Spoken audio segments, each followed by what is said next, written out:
Living alone in your twilight years, on the surface, it may seem like a peaceful picture. You are the master of your time, no longer bound by anyone else's schedule, free to enjoy life however you wish. There are no more petty arguments, no more busy calendars belonging to others. It's just you, your home, and a silence full of promise. But take a moment. There are hidden sides to living alone that no one warns you about. Not because they are frightening, but because they are real, so real that you only understand them once you've experienced them. Moments of sudden loneliness, small, unexpected challenges that no one prepared you for, and deep lessons about how to live in harmony with yourself. In this video, we'll uncover 9 truths about living alone in old age that few people talk about, not to worry you, but to prepare you, to help you realize that you can take charge of this journey. And more importantly, you are not alone. Through real-life stories and honest experiences, we hope you'll find empathy, a spark of encouragement, and practical ways to live each day better. Join us, because somewhere in what we share, you might just find a piece of yourself. If these stories touch your heart or offer a new perspective, please like and subscribe so you won't miss more heartfelt content. Don't forget to leave a comment, share your story, or a piece of wisdom you've gained from living alone. Your words could be a light for someone else out there. And if you think this video might help a loved one or friend, please share it today. Together, let's build a community that is kind, supportive, and truly inspiring. Thank you for being here. 1. You have to be your own emergency backup. No one tells you that one of the hardest parts of living alone in old age is this: realizing that if something happens, no one might know. When you're younger, you can fall and get up, feel pain and take care of it. But at 70, even a small fall in the bathroom can leave you on the floor for hours if no one is there to notice. And that, for many, is the first harsh truth. There's no one to rely on but yourself. I once read a post from a 69-year-old woman on a forum. After nearly fainting in her bedroom, with her phone left in the kitchen, she started keeping her phone with her, even while brushing her teeth, taking a shower, or napping. It might sound overly cautious, but after that day, she said nothing felt excessive anymore. Being proactive doesn't mean you're weak. On the contrary, it shows you've learned how to live alone smartly and safely. Some people install emergency lockboxes outside their doors, so loved ones can get in if needed. Some wear medical alert devices that monitor movement, heart rate, and falls. Others make it a habit to call a friend every morning, partly to check in, but mostly to confirm, "I'm okay." I remember a man named George who lives alone in a small wooden house on the outskirts of Vermont. After his wife passed and his children moved to another state, he said he started learning how to slow down and notice the little things. Every night before bed, he places his phone on the bedside table, attaches a GPS tag to his keychain, and has installed motion sensor lights along the hallway to the kitchen and bathroom. "I'm not doing this because I'm afraid of dying," he laughed. "I'm doing this because I want to live independently for as long as I can." And that's what living alone really demands from you. Not toughness, not bravado, but the gentle wisdom of caring for yourself in every small way. Because when you learn how to protect yourself, you're not just living alone, you're living deliberately, steadily, and with deep respect for your own life. 2. Loneliness can be a real struggle, even for introverts. Many people assume that living alone is a dream come true for introverts. No forced conversations, no unwanted interruptions. And for a while, that's true. But when quiet is no longer a choice, but instead becomes the default of every single day, something shifts. A different kind of emptiness begins to grow. Loneliness in old age doesn't shout, it doesn't rush. It creeps in quietly, into mornings where no one says hello, into dinners with no laughter or voices, and into days so long that you don't speak a single word. Not because you don't want to, but because there's no one to talk to. I remember reading a story shared by Mr. Richard, a 76-year-old retired engineer living in rural Oregon. He always thought of himself as fiercely independent, someone who didn't need anyone. But after his wife passed and his children moved away, he said there were entire weeks when the only voices he heard came from the news on the television. "I don't need someone to take care of me," he said, "but sometimes I just wish someone would ask me, 'Are you doing okay?' That's all." Loneliness isn't just about lacking company. It's about the absence of small human connections that make you feel like you still belong to something.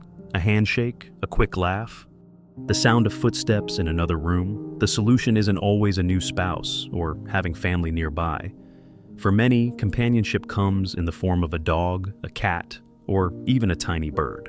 Marjorie, a woman in Florida, shared that she's been living with 2 cats since she retired. They don't talk, she said, but they're there when I come home, when I wake up, when I feel down. And for me, that's enough. Even if you're quiet by nature, even if you enjoy solitude, don't let yourself slide too far into complete isolation. Try joining a book club, taking a painting class, or simply saying good morning to a neighbor each day. These aren't just polite gestures. They are the small threads that keep you connected to the world around you. Because no matter how introverted we are still human.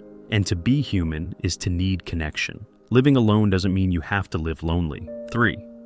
Keeping up with home maintenance can be overwhelming. When you're younger, things like cleaning the house, fixing a squeaky hinge, or climbing a ladder to check the gutters are just part of life. Routine chores that don't take much thought. But as time passes, these once simple tasks begin to demand more from you. Suddenly, it takes an entire morning just to clean the kitchen. And by the afternoon, your back aches like you've done heavy labor all day. Living alone, you start to realize there's no one to share those little duties with. And before you know it, the simple things start getting postponed. The to-do list grows longer: change the porch light, trim the lawn, repaint the fading door. You look around and see the house you once loved slowly falling into disrepair. Not because you stopped caring, but because you're too tired to keep up with it alone. I once read about a woman named Helen, 74, who lives on the outskirts of New Hampshire. She used to take meticulous care of her home, changing the curtains every spring, scrubbing the garden path stone by stone. But after her husband passed, everything slowed down. "I still write down what needs to be done," she said, "but just looking at the list makes me tired, so I fold it up, put it aside, and forget it." There's nothing shameful about feeling overwhelmed by housework. It doesn't mean you are neglectful. It's a gentle reminder that your energy now has limits, and it's okay to be selective about how you spend it. If possible, hire help by the hour for heavier chores. If you have children or trusted neighbors, ask them. Sometimes an hour of help a month can lift a huge weight. And if your home feels too large, ask yourself, do I still need this much space? A smaller home might just be the key to a more manageable, peaceful life. Carl, a 68-year-old retired sailor in Oregon, used to live in a 3-story house. After a few falls while cleaning the gutters, he sold it and moved into a ground-floor apartment in a small community. "I don't need 3 bedrooms," he said. "I need a place that makes me feel safe and live well." Now, he spends time reading instead of climbing ladders. Sometimes, living alone isn't about doing everything by yourself. It's about knowing what to keep and what to let go. And learning how to let your living space reflect your present, not your past. 4. Your daily routine becomes sacred, and that's okay. When you live alone, you start to realize the true value of the little things you do every day. There are no more morning meals to prepare for someone else. No phone calls pulling you out the door. No familiar footsteps echoing through the house. Life becomes still, and because of that, the smallest habits begin to feel like anchors that hold you in place. Routines are no longer obligations. They become rituals that soothe the soul. That morning cup of coffee isn't just a caffeine fix. It's a quiet moment to greet the day with purpose. The evening TV show isn't just background noise. It makes the room feel less empty. Tending to your plants, walking the dog, or playing your favorite song every morning, each small act creates a gentle structure for days that no longer revolve around anyone else's schedule. I remember a woman named Nancy, 81 years old, living in Maine. Every morning, she wakes up at 6 a.m., puts on an old jazz record, brews a cup of coffee, and sits by the window to look out over her garden. She told me that after her husband passed away, she couldn't sleep well for months. Until one day, she thought to herself, if I can't sleep peacefully, maybe I can at least wake up peacefully. Since then, her mornings have become a quiet ritual, helping her feel that she still has control over her own little world. Some people see routines as rigid or boring, but for someone living alone, they offer mental stability. Because when there is no one else around to push you to do something, your self-made habits become gentle reminders to keep moving forward. You don't have to fill every hour with grand tasks. Just a few small, repeated actions are enough to remind you that your time is still meaningful. If you haven't created a routine of your own yet, start small. A 10-minute walk every afternoon, a cup of tea at 3 p.m., or writing a short note in a journal. No one else needs to witness it. All that matters is that it brings you peace. Because in a life lived alone, repeated rituals don't bring monotony, they bring rhythm. A quiet heartbeat that lets you know you're still living life your way, one day at a time. 5. Cooking for one can be tricky, but rewarding. You don't realize how quietly disheartening it can feel to cook for just one person until that's exactly what you're doing every single day. There are no kids calling out dinner's ready, no spouse asking, "What are we eating tonight?" The kitchen suddenly feels too big, too quiet, and the real question becomes not, "What should I cook?" but "Is it even worth cooking at all?" Many older adults begin choosing convenience. A frozen meal, a packet of instant noodles, or just a piece of bread with peanut butter. It's not that they don't know how to cook, it's that when there's no one to cook for, it all starts to feel meaningless. I remember a story from Jerry, a 70-year-old man living in Minnesota. He was once an excellent cook. His grilled ribs were famous in his neighborhood, but after his wife passed away, he said he didn't touch the stove for nearly 2 years. "I only ate to feel full, not to enjoy," he told me. Then one day, I saw a recipe for the stew my wife used to love. I tried making it, and when the aroma filled the house, I just sat down and cried. That day he began cooking again, not for anyone else, but to remind himself that he still deserved to be cared for. Cooking for one can feel like a challenge, but if you shift your perspective, it becomes one of the most profound ways to show love to yourself. You don't have to make anything fancy. Start with a dish you love, something you once made for someone else. Now, make it for you. Cook a little extra and store leftovers for a few more meals. Or, every weekend, try a new recipe, not because you need to, but because you want to. Let your kitchen become more than a place to prepare food. Let it be a place to create a bit of warmth each day for yourself. Ellen, a woman in her 80s living in California, lights a small candle on her dining table every night and eats her meal as if she were at her favorite restaurant. "I'm not pretending someone is sitting across from me," she said. "I'm reminding myself that even when I'm alone, I still deserve to sit at the table like someone who matters." And that's the beauty of cooking for one. When you stop asking, "Who am I cooking for?" and start answering, "I'm cooking for me," you realize the meal doesn't just nourish your body, it heals something deeper too. 6. The quiet can be both a blessing and a curse.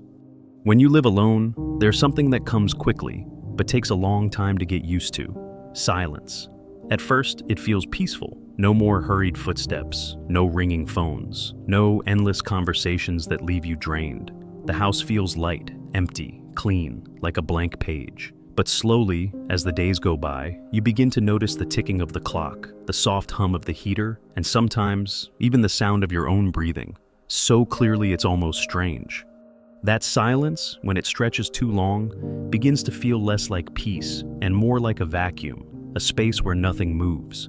It makes you feel not just alone, but invisible, like you're existing in a world that has forgotten you. Canadian psychologist Anne Kingston once wrote, "The silence in the home of someone who once had company is the loudest sound they will ever hear." And perhaps that's why so many older adults seek out little noises, not to disturb the quiet, but to remind themselves that life is still happening around them. Dr. Paul, 73, living in Michigan, shared that he keeps the radio on all day, not to listen, but to make the house feel less empty. Sometimes he plays a podcast while he cooks, reads, or even sleeps. "I don't feel lonely," he said, "but I do feel more at ease when there's a voice in the background." If you live alone, don't hesitate to fill the silence with gentle sounds that help you feel connected. Play soft music in the morning, turn on the TV while preparing dinner, or listen to an audiobook as you walk around the house. These sounds don't replace people, but they can soften the silence that sometimes becomes too heavy. But for others, that quiet becomes a gift.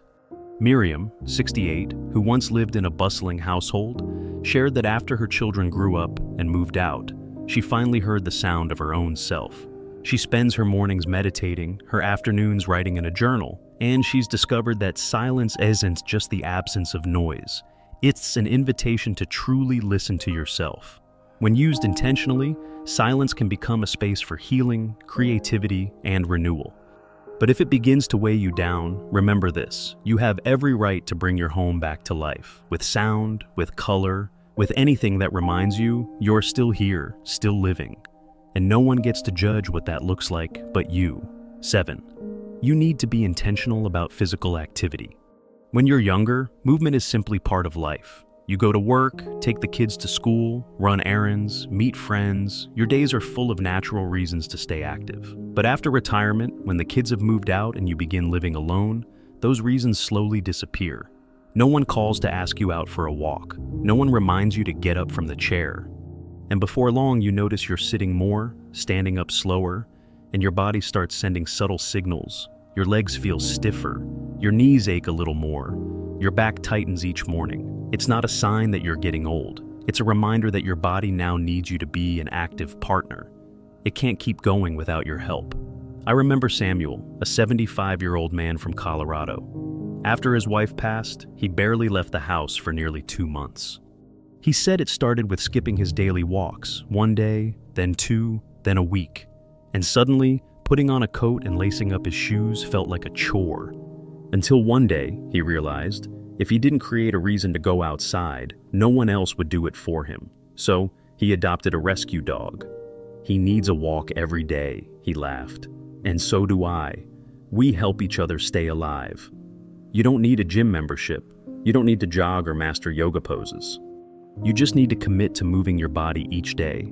Walk around the house, tend the garden, roll your shoulders, stretch your neck, or take the stairs instead of the elevator.